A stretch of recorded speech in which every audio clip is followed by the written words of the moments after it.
Majlis party కొన్ని రోజులుగా ఈ నాయకులతో చర్చలు జరిపారు. చర్చలు జరిపి రోజు మరి ఈరోజు ఈ యొక్క పునర్విభజన కానీ మహిళల రిజర్వేషన్స్ కానీ వ్యతిరేకిస్తున్న విషయాన్ని ఈ సందర్భంగా మనవిస్తున్నాను. అంతేకాకుండా ఈరోజు కొత్తది రేవంత్ రెడ్డి హైబ్రిడ్ ఫార్ములా, అది రేవంత్ రెడ్డి హైబ్రిడ్ ఫార్ములా కాదది, అది MIM Asaduddin Owaisi hybrid formula. ఇది రేవంత్ రెడ్డి ఫార్ములా కాదు. ఈ హైబ్రిడ్ ఫార్ములా పేరుతో ఈరోజు ముఖ్యమంత్రి ఏదైతే చెప్పినాడో ఆ ఫార్ములా తయారు చేసింది, ఆ ఫార్ములా కాంగ్రెస్ పార్టీకి చెప్పింది అసదుద్దీన్ ఓవైసీ అని మనం చేస్తా ఉన్నాం. ఆ ఫార్ములా నిన్నటి రోజు పార్లమెంటులో అసదుద్దీన్ ఓవైసీ మాట్లాడుతూ Revanth Reddy formula best formula, ఈ ఫార్ములా అమలు చేయాలని చెప్పి తన ఫార్ములాను ముఖ్యమంత్రి నోటి నుంచి చెప్పించి ఆ ఫార్ములా ఈరోజు అమలు చేయాలని పార్లమెంటులో అసదుద్దీన్ ఓవైసీ డిమాండ్ చేస్తా ఉన్నాడు. దీని భర్త అర్థం చేసుకోవచ్చు ఈ ఫార్ములా ఎవరిదనేది. ఇది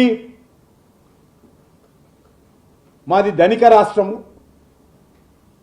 మా దగ్గర రెవెన్యూ జనరేషన్ ఎక్కువగా ఉంటుంది, మాకు సీట్లు ఎక్కువగా ఉండాలని ఈ హైబ్రిడ్ ఫార్ములాలో రేవంత్ రెడ్డి అసదుద్దీన్ ఓవైసీ చెప్తా ఉన్నారు.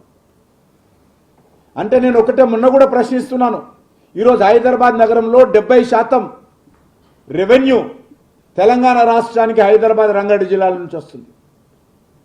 మరి మిగతా జిల్లాలకు కోత పెట్టి, మిగతా జిల్లాలకు ఎసరు పెట్టి హైదరాబాద్ రంగారెడ్డి జిల్లాలలో మాత్రమే సీట్లు పెంచాలని రేవంత్ రెడ్డి అసదుద్దీన్ ఓవైసీ లేక కేటీఆర్ కోరుతున్నా చెప్పాల్సినటువంటి అవసరం. మహబూబ్నగర్ కానీ, నల్గొండ కానీ, వరంగల్ కానీ, ఆదిలాబాద్ కానీ, ఖమ్మం కానీ, కరీంనగర్ కానీ, నిజామాబాద్ కానీ, మెదక్ కానీ ఈ జిల్లాలలో సీట్లు పెరగాల్సిన అవసరం లేదా? కాబట్టి రెవెన్యూ ఇక్కడ వస్తుంది కాబట్టి, ఇక్కడ ధనవంతులు ఉన్నారు కాబట్టి, ఇక్కడ అధికారులు ఉన్నారు కాబట్టి, ఇక్కడ కార్పొరేట్ ఆఫీసులు ఉన్నాయి కాబట్టి, ఇక్కడ రెవెన్యూ వస్తుంది కాబట్టి ఇక్కడనే పెంచాలనేది ఏదైతే రేవంత్ రెడ్డి ఫార్ములాలో మరి ఇమిడి ఉన్నది.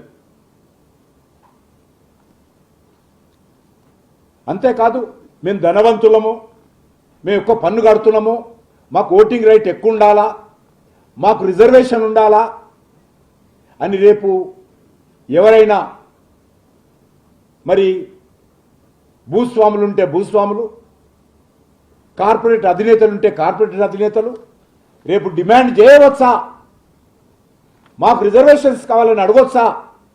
ఈరోజు అసదుద్దీన్ ఓవైసీ కాంగ్రెస్ పార్టీ చెప్పాల్సినటువంటి అవసరం ఉంది.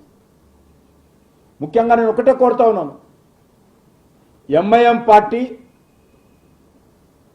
మహిళల యొక్క హక్కులకు వ్యతిరేకమైనటువంటి పార్టీ.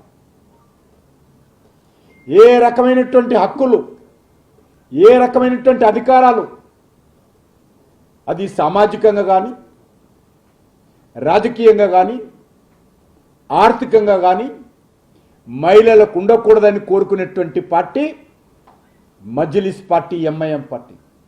అలాంటి పార్టీతో కాంగ్రెస్ పార్టీ, అలాంటి పార్టీతో బీఆర్ఎస్ పార్టీ అంటకాగి ఈరోజు ఈ యొక్క రిజర్వేషన్స్ యొక్క చట్టాన్ని, నియోజకవర్గాల పునర్విభజన చట్టాన్ని ఈరోజు అడ్డుకుంటున్న విషయాన్ని సందర్భంగా మనవిస్తున్నాను.